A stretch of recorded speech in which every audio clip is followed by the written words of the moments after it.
বেশি মিথ্যা খবর পরিবেশন করে। কিছু টিআরপি বাড়লো, ভিউজ বাড়লো, টপ 3-র মধ্যে থাকবেন, এই কম্পিটিশনের জন্য আমাদের রাষ্ট্রের ক্ষতি হয়ে যাক, এই অন্যায় কাজটা আপনারা করবেন না, আপনাদের কাছে অনুরোধ আমি করছি। যারা প্রতিনিয়ত মিথ্যা খবর পরিবেশন করে সমাজের মধ্যে, দেশের মধ্যে, রাষ্ট্রের মধ্যে, তাদের বিরুদ্ধে আপনাদেরকে কথা বলতে হবে। আপনারা বলুন, যদি ইন্ডিয়া আর বাংলাদেশের মধ্যে অস্থিরতা হয়, ক্ষতি কাদের হবে?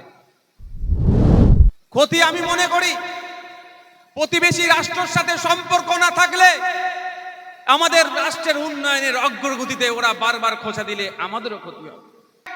তারা আমি মনে করি আমার সামনে আয়না, আমার ভুল যদি হয় তারা যদি আমাকে দেখিয়ে দেয়, আমি সেটাকে রেকটিফাই করে সমাজকে একটা ভালো কিছু দিতে পারবো।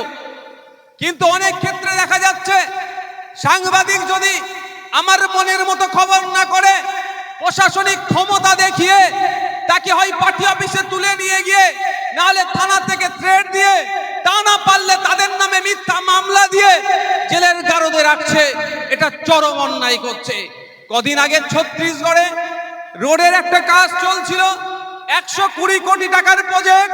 সেই প্রজেক্টে অনেক গড়মিল হয়েছে, জনগণের ট্যাক্সের টাকা থেকে সেখানে কাজ চলছিল, সেটা ভুল হচ্ছিল। এক সাংবাদিক ভাই সেটাকে কভার করার ফলে সেটা নিয়ে তদন্ত শুরু হওয়ার জায়গায় যখন এগিয়ে গিয়েছে, সেই সাংবাদিক ভাইকে ওখানকার যিনি প্রমোটার ছিলেন, ঠিকাদার ছিলেন, তারা তুলে নিয়ে গিয়ে খুন করে দিল। সাংবাদিক স্বাধীনতায় যেমন রাষ্ট্রের দমনপীড়ন আছে, অন্যান্য সিভিল সোসাইটিরও দমনপীড়ন আছে।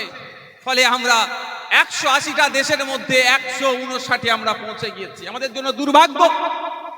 আমরা চাইব আমাদের রাজ্য, আমাদের দেশের সাংবাদিক স্বাধীনতায় পূর্ণ স্বাধীনতা দেওয়া হোক, আমাদের ওই র্যাঙ্কটা কমিয়ে আনে টপ 10-এর মধ্যে আসুক, যে আমরা সম্পূর্ণরূপে সাংবাদিকদেরকে ফিরিয়ে আনলে তাদেরকে সংবাদ পরিবেশনের জায়গা করে দেব।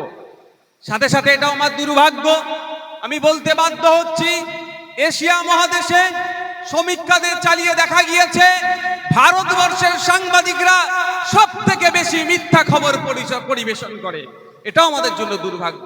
যে সমস্ত সাংবাদিকরা সিদ্ধারা সোজা রেখে, সেই শাসক হোক, বিরোধী হোক, রাজনৈতিকভাবে, অরাজনৈতিকভাবে, সামাজিকভাবে যারা অন্যায় করছে তাদের বিরুদ্ধে যেভাবে কলম চালাতে কণ্ঠরোধ করছে না, কলম তার আটকাচ্ছে না, আমি তাদের কাছে অনুরোধ করব, যারা প্রতিনিয়ত মিথ্যা খবর পরিবেশন করে সমাজের মধ্যে, দেশের মধ্যে, রাষ্ট্রের মধ্যে বিশৃঙ্খলা তৈরি করে দেওয়ার চেষ্টা করছে, তাদের বিরুদ্ধেও আপনাদেরকে কথা বলতে হবে।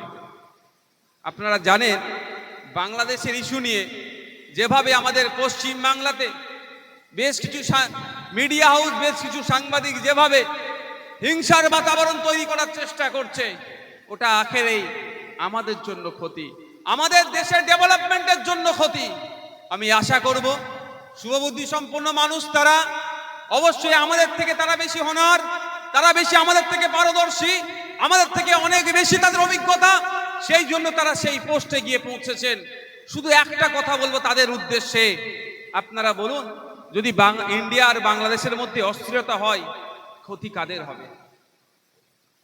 ক্ষতি আমি মনে করি প্রতিবেশী রাষ্ট্রের সাথে সম্পর্ক না থাকলে আমাদের রাষ্ট্রের উন্নয়নের অগ্রগতিতে ওরা বারবার খোঁচা দিলে আমাদেরও ক্ষতি হবে। এটা মাথায় রাখবেন। কিছু টিআরপি বাড়লো, ভিউজ বাড়লো, টপ 3-র মধ্যে থাকবেন, এই কম্পিটিশনের জন্য আমাদের রাষ্ট্রের ক্ষতি হয়ে যাক, এই অন্যায় কাজটা আপনারা করবেন না, আপনাদের কাছে অনুরোধ আমি করছি। আমি এখন বক্তব্য দেওয়ার জন্য দেখে নেব আমাদের জেলা কমিটির সভাপতি, আপনাদের ভাঙড়ের ভূমিপুত্র জনাব আব্দুল মালেক মহাশয়কে।